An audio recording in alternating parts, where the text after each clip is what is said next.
Good evening, dear English Without Borders members. Thank you very much for joining us this evening for our English Without Borders Thursday webinar. Today, we are hosting Gulizor Akramkhonova, who will be talking about strategies how to teach vocabulary effectively. But before I give the floor to our honored speaker, let me first introduce her to you. Gulizor Akramkhonova is an English instructor at the School of Professional and Continuous Education of University of Central Asia in Dushanbe. She has over 20 years of experience teaching English and is currently teaching English for academic purposes and TOEFL preparation course at UCA. She is also a coordinator of the English for academic purposes course at SPCE. Mrs. Akramkhonova is an international certified teacher and holds a TESOL certificate. She has attended numerous teacher training conferences and seminars and has experience training other teachers. For the past 2 years, she has been working with the ETM, English Teacher Mentorship Program for the US Embassy in Tajikistan, training secondary English teachers in Dushanbe and Ishkashim Gbao. Mrs. Akramkhonova is a dedicated and experienced teacher who is passionate about helping her students and her colleagues. She is a valuable asset to the SPCE Dushanbe of University of Central Asia. We are very happy to host Gulizor, and we hope you will enjoy this webinar. And here I'm giving the floor to Gulizor. Thank you very much for agreeing to do this webinar for us. And dear audience, thank you for joining. At the end of the webinar, we'll be having 15 minutes for Q&A. So please prepare your questions to Gulizor and use these wonderful opportunities to share your own experience and get knowledge from our very experienced English teacher and teacher trainer. Thank you very much. Gulizor, over to you.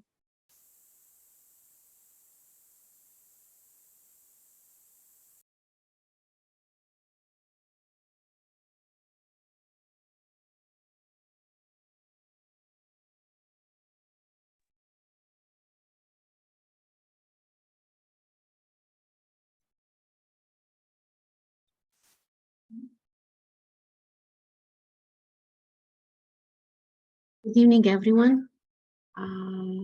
Thank you, Zero, for your warm words. And thank you all for taking time to participate in my webinar. So it's a pleasure to be a speaker with EVB. And on the other hand, I'm very nervous, so I rely on your support. I hope that you will support me throughout the webinar. So as Zoro told you, today I'm going to share some strategies about practicing vocabulary in English classes. And I hope that my presentation will be at your interest and it will be useful for you.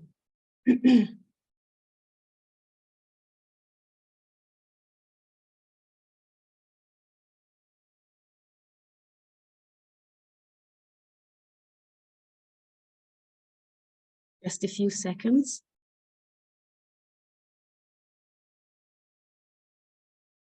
So this is the title. As we are starting the new academic year, I would like to congratulate you all, dear colleagues, with a new academic year. It is known that our job is challenging, but it is rewarding. I wish that this new academic year will bring you new opportunities for professional growth. And I would like to start the wishes marathon. I would like to give you 2 minutes to send your wishes to your colleague for the new academic year. Let us begin. So you have 2 minutes to write your wishes for your colleagues.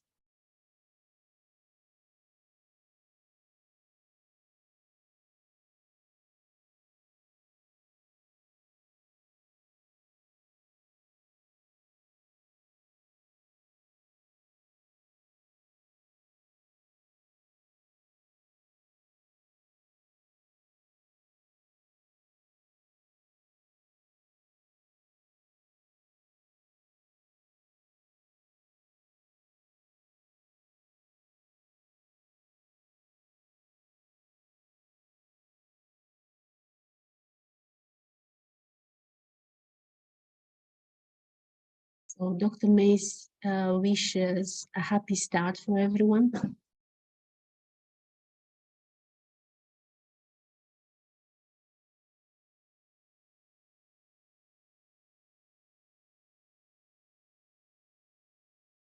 Mehrin Shoeva wishes happy Knowledge Day to everyone, and she wishes success in our job. She wishes us to be active. Mavluda wishes new insights.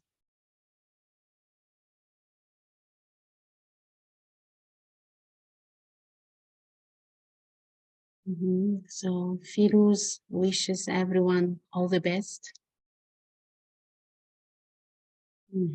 So EVB wishes us involved parents. This is very, very useful, very, yeah.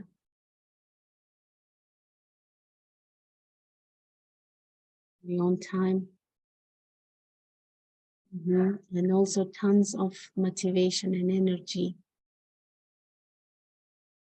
Begin wishes all the best in the new academy with high salary. Savinos wishes the best academic year. So the last 30 seconds. Gulizor wants us to have new friends and new achievements in the new academic year.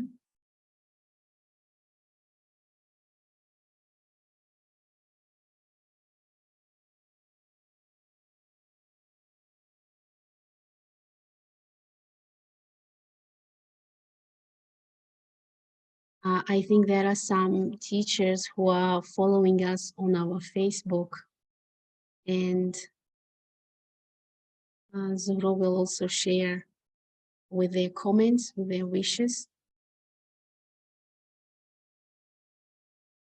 Yes, our followers on Facebook also wishing lots of motivation, patience, and wisdom here. Among those who are watching on Facebook were Sarvinos Kamilova and Gulnaro Mirzoafoeva, whose wishes for this year we already read. Yes, dear Facebook audience, please be active. I'll be forwarding your comments here so that our speaker can see them too.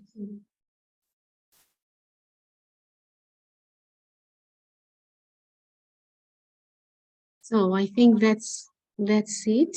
Thank you all for your comments. So I guess that this is something that you wish for yourself. So let us hope that your wishes will come true.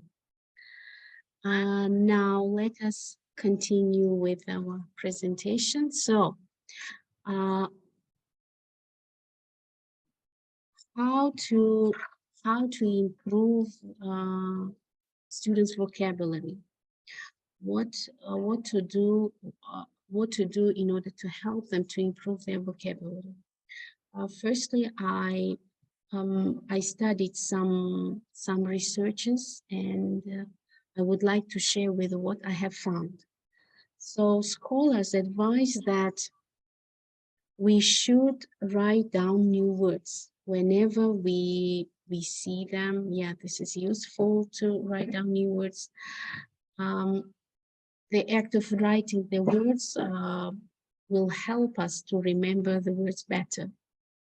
Plus, lots of people learn better when they see things written on paper rather than just hearing them. So this was the first advice that they give.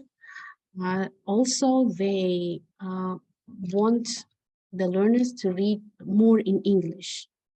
It is an amazing opportunity for improving the language in general, but it's particularly good for learning new vocabulary. That's because understanding a new word as part of a story makes it much more memorable than trying to learn list of words, which are sometimes out of context.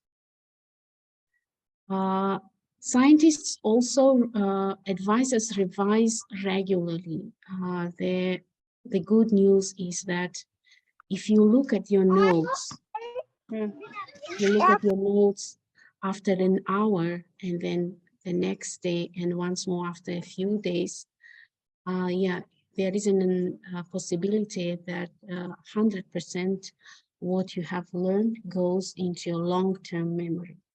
So they suggest to make 5 minutes of revision each day to revise the vocabulary. And the more we look at the words, the faster we go forward.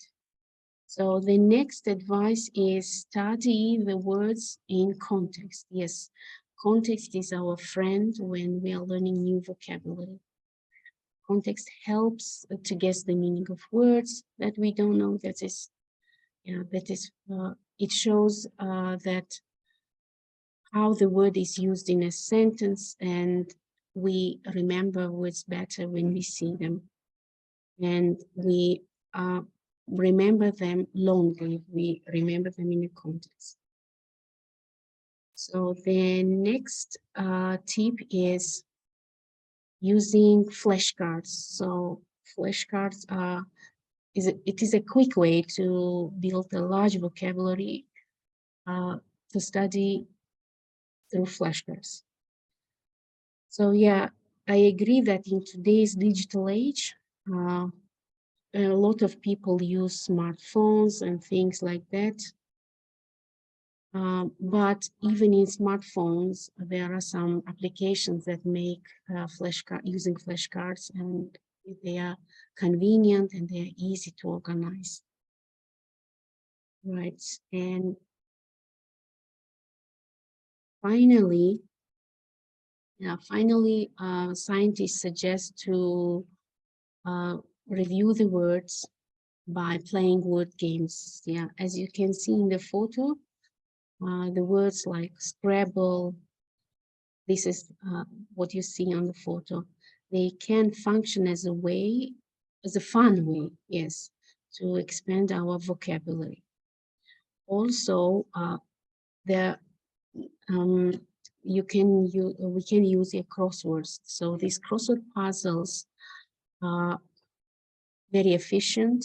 Yeah, they make us think about the words, yes, and in this way we can develop our thinking skill. So this is what scientists suggest, and in today's presentation I would like to give you some tips about using flashcards. Yeah, we will analyze how flashcards are useful in our classes. Then about crosswords, we will discuss crosswords, and then I'm going to introduce you with some tools that can be used online to improve vocabulary. And finally, I'm going to give you some activities to practice vocabulary in English classes. So to begin with flashcards, right? So scientists also suggest some of their research about flashcards. So they have done an experiment in which they used flashcards with translation and without translation. I'm going to introduce you with what they have found. So they found that if we use flashcards with translation, students can memorize more words. But these, and as usual, these more words are remembered for a short time, so they are used in short-term memory. But if students use flashcards without translation, they remember fewer words, of course, but they will remember it for a long term. They will keep it in a long-term memory.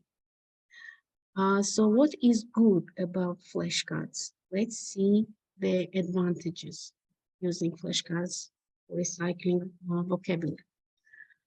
They can be used with different class sizes, yeah, no matter small class or big class, you can use flashcards with all the students.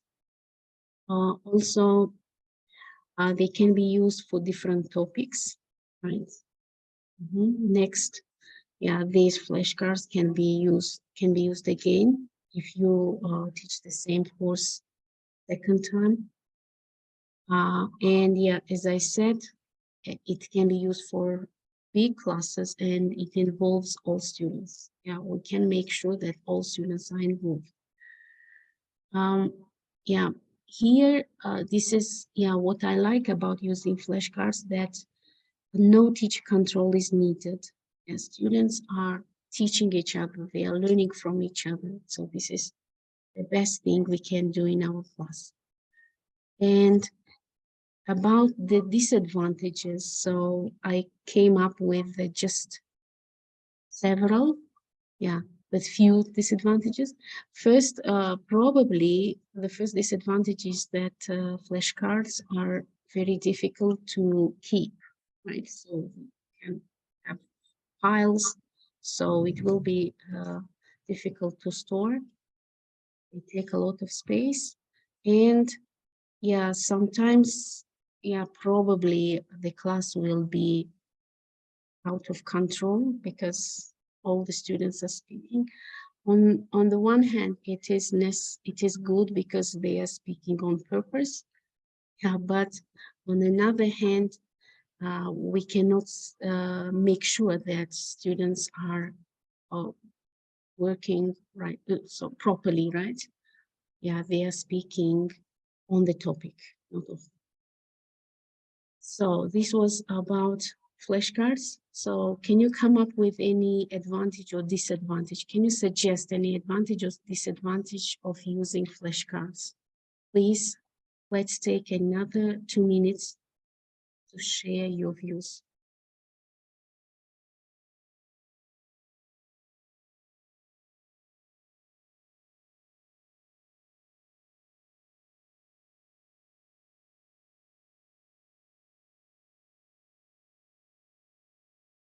So Gulizor thinks that about flashcards? Involve your family members in the process of vocabulary acquisition. Advantage is easy to create. Yes, the advantage of flashcards is it is easy to create. Agree? Any other comments? So May Matter thinks it is good for younger learners, especially when they are in different colors. It is attractive. Mary, the advantage is they remember the words better. So Zoro thinks it is good for revision.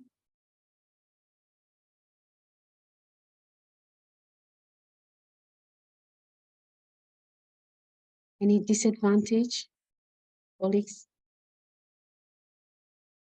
Munawara, yeah, using flashcards is useful for group working. Thank you.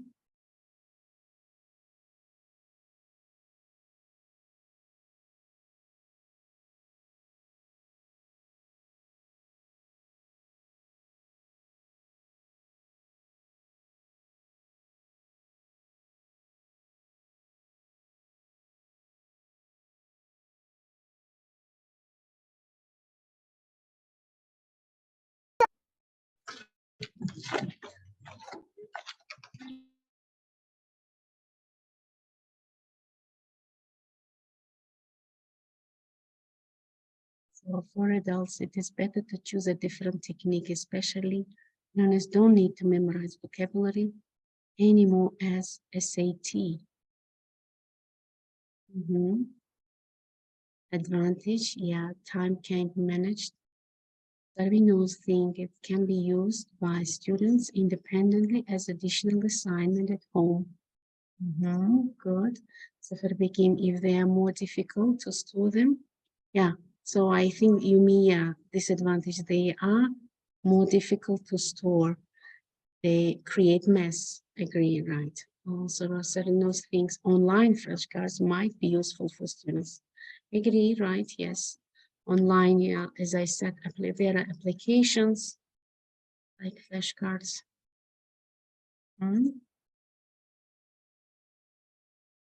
Last 30 seconds, please.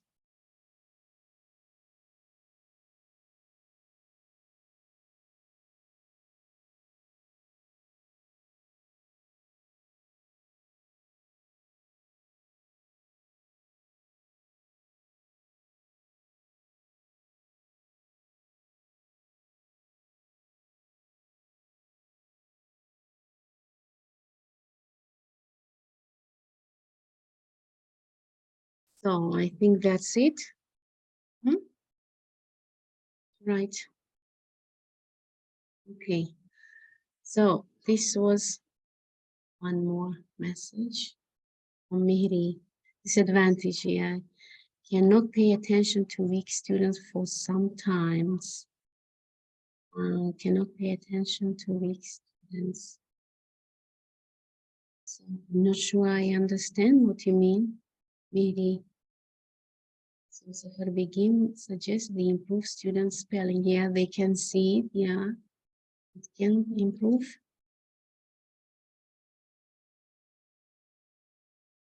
Right. So let us move on to the next activity with, as I said, for crosswords, right? So the second one was crosswords. So how about crosswords? Crosswords give us a great chance to recycle vocabulary because the student needs to understand the meaning of the word completely to guess it. So yeah, as I said, it is very useful because students have multiple here they have multiple reasons for doing crossword. One is to be the fastest, or to be the smartest, right? And also they can use their vocabulary, right? So it can improve spelling, right? So let's see what are good sides of crosswords. So as I said earlier, crosswords can provoke active thinking. Yes, students are thinking actively. They are using their active and passive vocabulary simultaneously. Also, crosswords can be used for different topics, right? We can create it. They can be adapted to students' knowledge, right? And they can involve all students, right? Students are working in pairs, yeah, sometimes in groups to do, like, to decide the crossword, right? Students are each other's source, as I said earlier. And yeah, crosswords are easy to control because they are sitting, working together, or the teams are working with each other. So we can make sure that they are going about the topic, talking about the topic. So the only disadvantage is that sometimes they can take time to create, right? So dear colleagues, if you have any idea about how crosswords are useful or not useful in the class, please can you write in our chat box.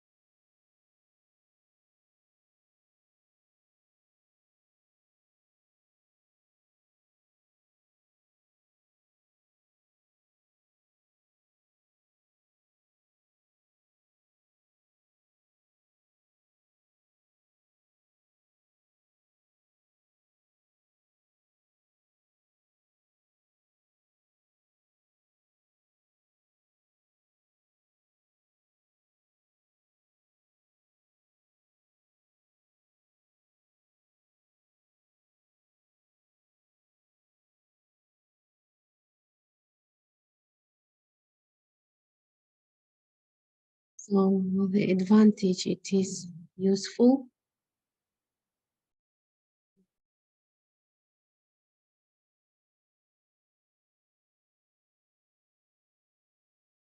Useful for thinking, okay, they're entertaining and challenging. Crosswords involve many skills such as communication, planning. It's also motivating for learners to get involved.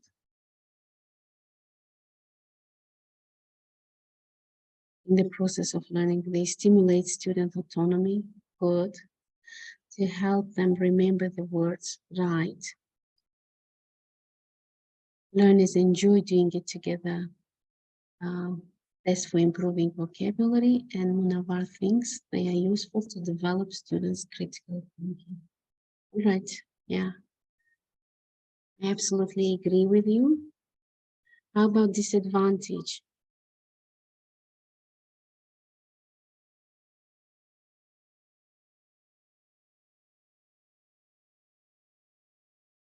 Sarminos think they can motivate students, they can compete who is first to complete the crossword, right? However, it needs a lot of preparation. Yeah, I agree. I completely agree with you.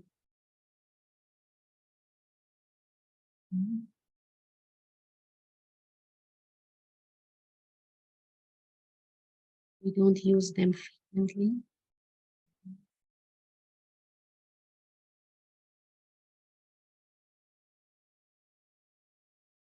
Right? Yeah, because I see your point. Why we don't use them frequently. Later, I'm going to address on this issue.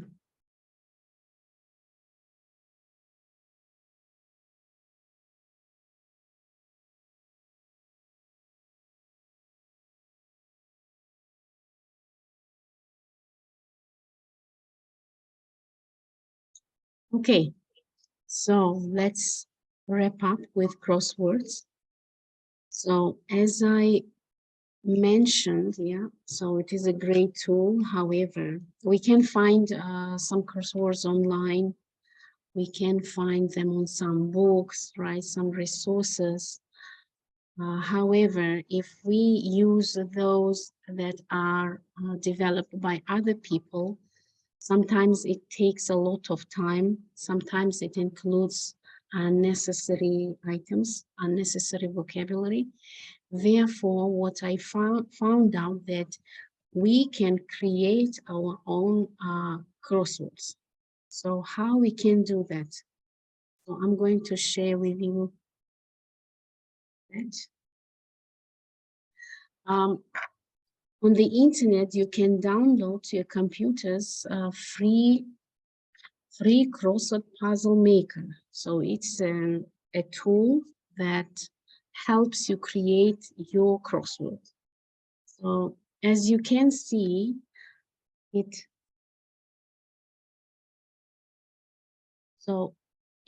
consists of 3 bars, right? So first is words, second is crossword, and the third is help. So words, this is the bar where you can create your own items. Yeah, these are the words and these are the definitions. You can write them yourself. You can adapt it to your content, to your material. You can adapt it to your students' level, and you can adapt it to your lesson. So as you can see, it has 21, but down there is a button which says you can add more words. So you can adapt if you want to have 10 words. So if you plan to have a crossword for 5 minutes, I think 10 words is enough, right? So when you have typed this, you can go to crosswords, to this. So that's the next slide.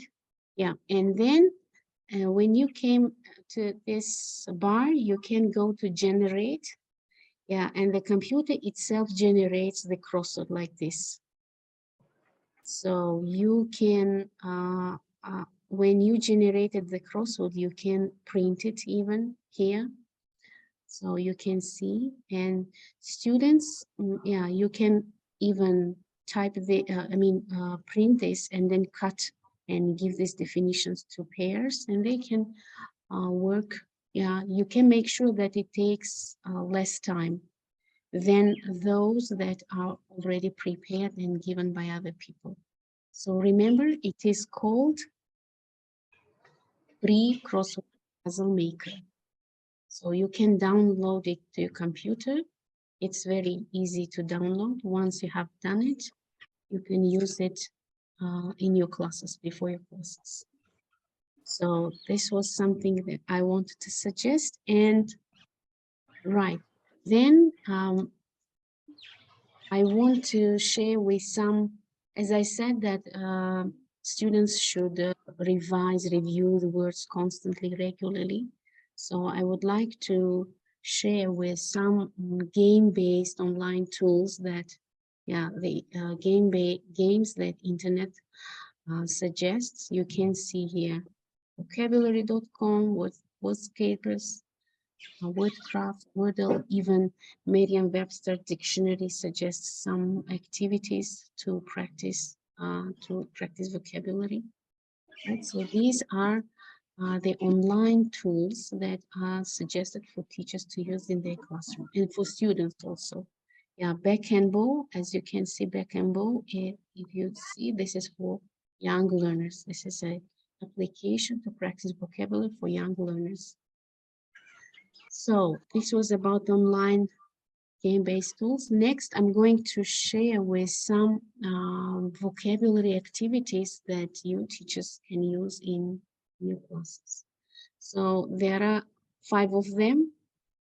Yeah, I'm going to introduce you with all of them.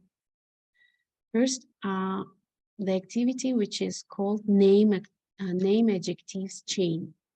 So this activity is usually used at the first class. Yeah, as you know, the first class is very, yeah, we feel nervous, students feel nervous because they don't know us, we don't know them, they don't know each other. Therefore, this is a kind of icebreaker you can use for your classes. So what you can do, so in this class, everybody is involved, right? You can think of an adjective with the first letter of your first name. Like, for example, I am Gulizor. My first letter, the first letter in my name is G, so I can call myself Gorgeous Gulizor. So then the second student, which is after me, he or she can repeat mine and then suggest hers. And this name chain goes with everyone. So I think this is a good activity to remember names and to become closer to each other. Yeah, you can, they can think of funny names, yeah, and so the atmosphere can be friendly. Yeah, they can make a friendly, right, funny atmosphere in the class. So this was the first one. And the next one is, next activity is called round table. What we need for this activity. So you need a pen and a sheet of paper or a poster if you are, you're working with big groups. Then, yeah, there are groups of 4 people, 4 students. You give the students 1 minute. Then students take turns to write one word. So you, for example, call vocabulary, like word, vocabulary item, and students will write it. Like, for example, if you say family, one student should write mother, the other father. So we should make sure that, yeah, all the students write each student writes one word. So they contribute to the group. Group members write as many words as they can in 1 minute. And their winner group is the group with the most number and the most accurate words. So this was the second activity. What is good about this activity is that, yeah, everyone, even the weak students, is involved. So, and Another good thing about this is that teamwork. Yeah, team here, the team helps each other to win, to be the fastest, right? They can also improve their spelling. They recycle the vocabulary they know. Yeah, they can come up with new. Yeah, struggling students can learn from their more active student, more active classmates. Right, and the next activity which I'm going to suggest is called, yeah, this is very famous activity, tic-tac-toe. Yeah, and in this activity, we need a 9 to 9 box grid, 9 to 9 boxes grid, right, as you can see on the screen. So then there are 9 boxes, as you can see, right? So in these boxes, you randomly can write numbers from 1 to 10 under each letter. Let's say, for example, the first box is N, yeah, and you down N, you can write number 6, for example. And teams take turns to choose a letter, right? So this is a team game.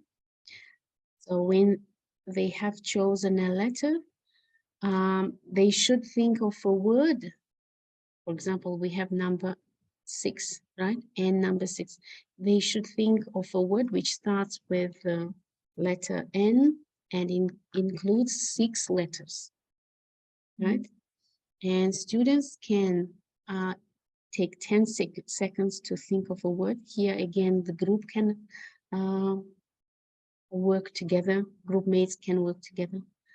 So then, yeah, as it is tic-tac-toe, you know, right? That it is called also crosses and noughts. So the winner team should get, for example, 3 squares in a row. It can be diagonally, can be from left to right or from top to bottom, like this. They should get the winner team. The winner team should get 3 squares in a row.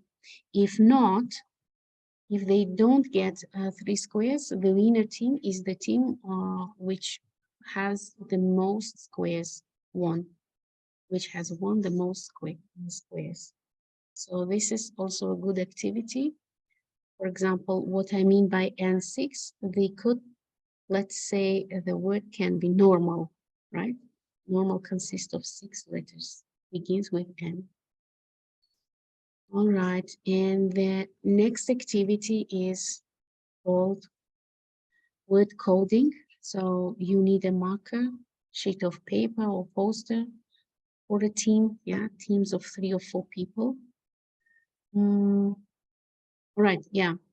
Teacher displays several sentences with one word coded. For example, yesterday we watched a cockpit match on TV. So, as you have guessed, cockpit means cricket, football, right? So, yeah, students takes 10 seconds to guess the word.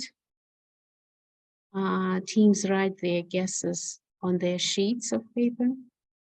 And the fastest and the most accurate team is the winner, right? So this is an activity. What is good about this activity? So yeah, here we can use the code, this word, magic word cockpit.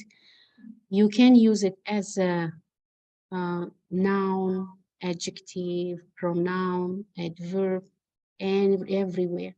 So what is good about this is the students can learn better about word order, about forms of the words, about these parts of speech, noun, adjective, or something like that. Because in the context, they can guess this word. So it promotes practicing several areas of the language. And finally, the last activity is called 9-word sentence. So again, we need a marker, for a team, and a paper. Then teacher gives a head word. Let's say an example is luck, right? So I give to students the word luck, and my students should take turns to write a sentence which includes 9 words. But they are not going to make with a luck, but change the form of luck, the different form of this head word. For example, I was lucky to get a place at university. So the head word was luck, but my students made a word with lucky, with adjective. Again, this activity is good for upper levels, higher levels, and it promotes learning the word forms, word order, parts of speech, and different, these spheres of the language. Then, they write the sentence. They take 1 minute to think and write the sentence. Then teams, what is important? Teams swap papers to check. Here, not the instructor checks the sentence, but the teams check each other. And the winner team is the most accurate team. So that is about this activity.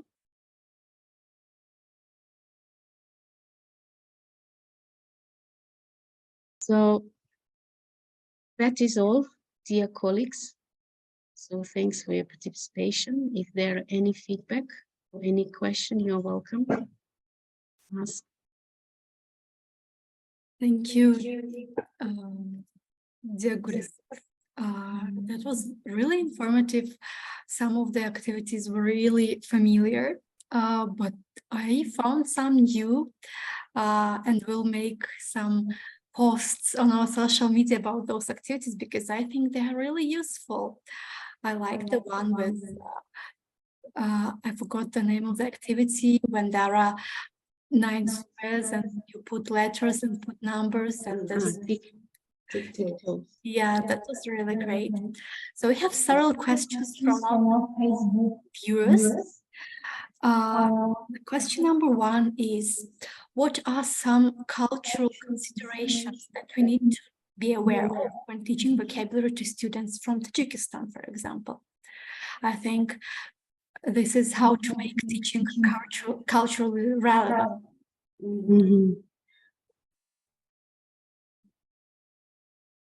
So about teaching culture, I guess so in our, what is forbidden in our religion, right? So I think this also applies to our culture. Like eating food or in drinking. There are some taboo words that we cannot. And what else? When we mostly teach by textbooks, sometimes I remember that when we were teaching with excess students, there were phrases like, like going to clubs, probably. This was very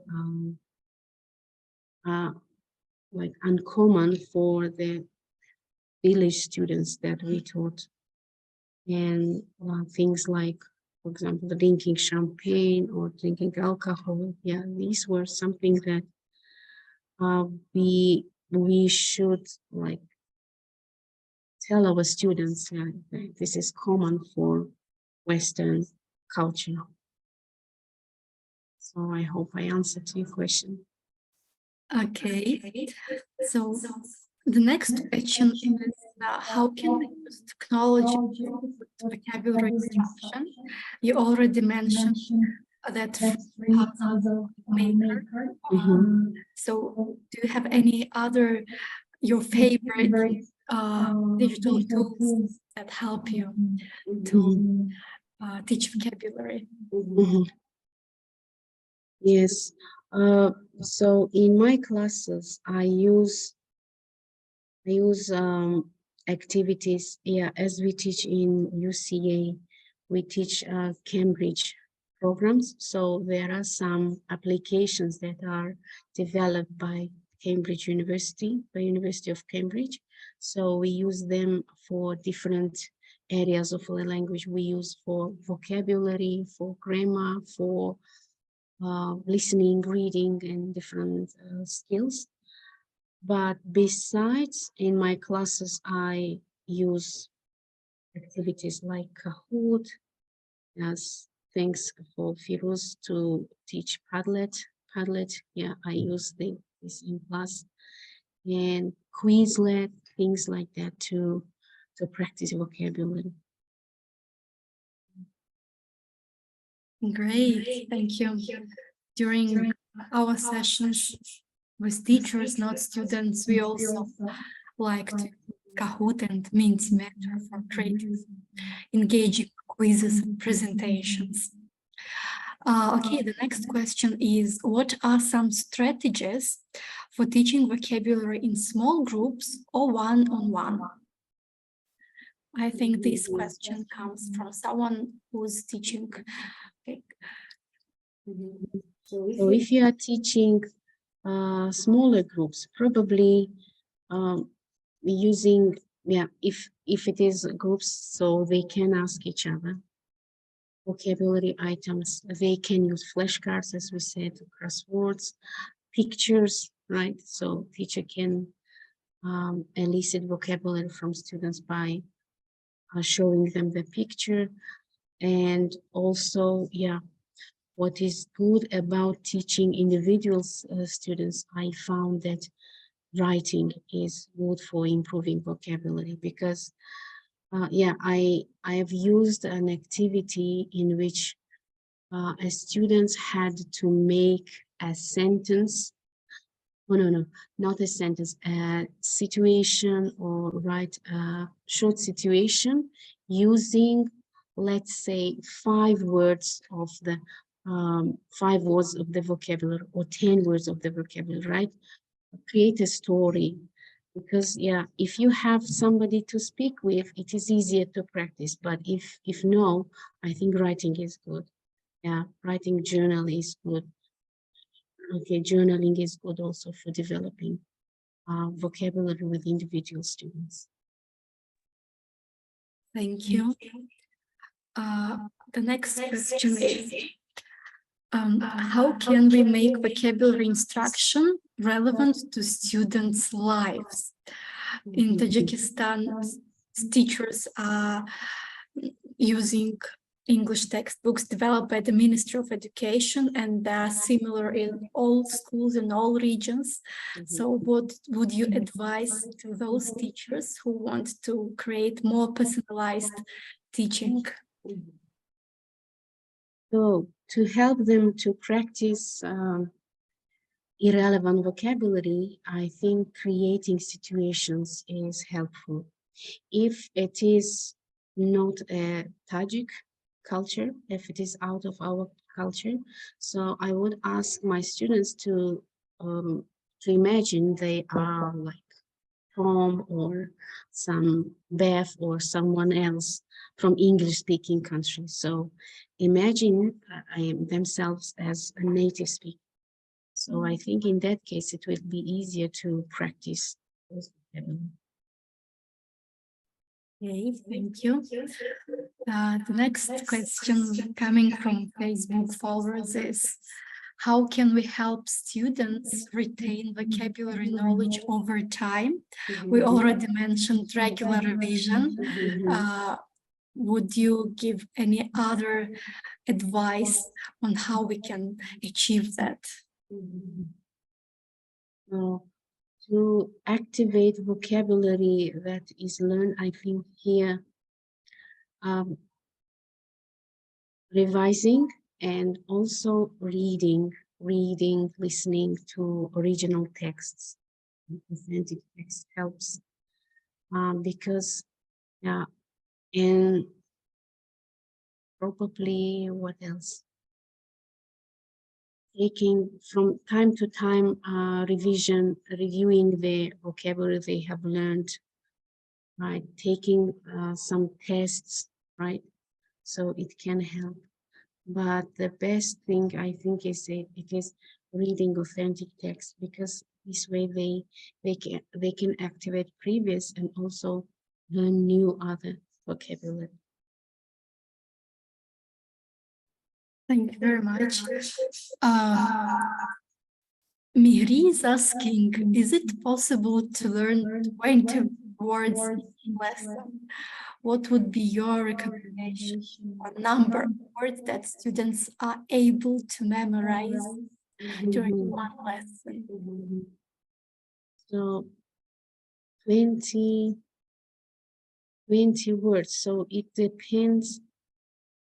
depends, I think, on the students.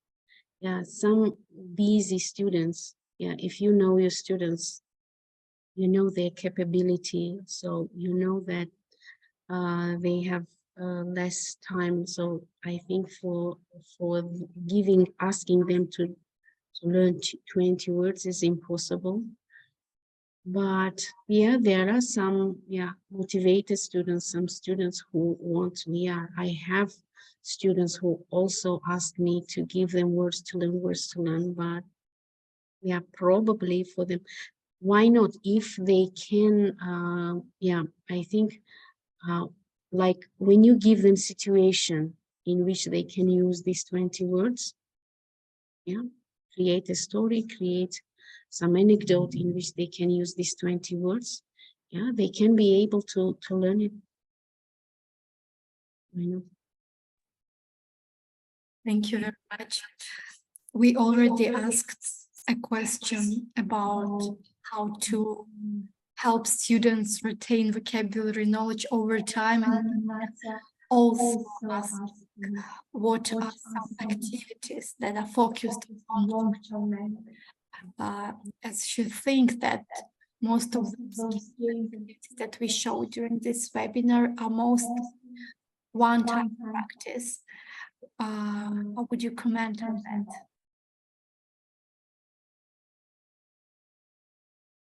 Again, what are some of your favorite activities for long-term memory? Long-term memory. So writing, yeah. I think, yeah, asking them to write it, a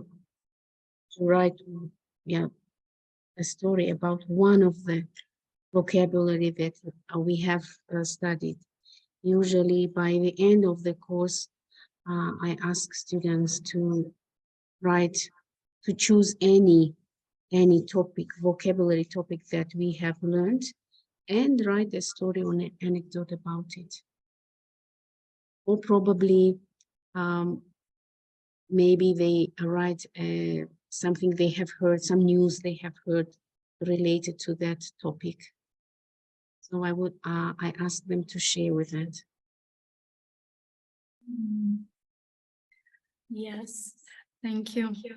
I think we made it clear today that teaching vocabulary separately, without context, without practicing listening, speaking, reading, writing, is nonsense, because vocabulary without context is just vocabulary that students cannot use in the future. So thank you very much for all those activities and tips that you shared with us today. That was a really informative webinar. I think that's all the questions we have from the audience. Thank you very much, audience, for your active engagement. And we thank Gulizor Akramkhonova for delivering this webinar for English Without Borders Network. Thank you very much. We hope to have more wonderful webinars with you in the future. Your audience, yes, this opportunity. Let me say to you, happy new academic year, happy upcoming Knowledge Day. We wish you a successful academic year, full of motivation of you and your students, full of parental engagement, as we saw from the comments at the beginning of the webinar, full of new friends and new achievements. We in English Without Borders will try to support you throughout the year by providing more professional development, more webinars, more interesting videos on how to teach different aspects of language. And also, let me announce that the new issue of English Without Borders newsletter is available. You can download it on our website, and you can find there are lots of success stories and articles, teaching methods, including methods of teaching vocabulary. So please go to our website. It is ewb.tj and download our newsletter. And we hope to see you again next Thursday on Zoom or on Facebook. Thank you very much for joining. And again, Gulizor, thank you very much for delivering the webinar for us. And goodbye, everyone. Thank you. Thanks for the EVB for giving me opportunity to share knowledge. And thanks for everyone to participate, taking your time. Yeah. Goodbye.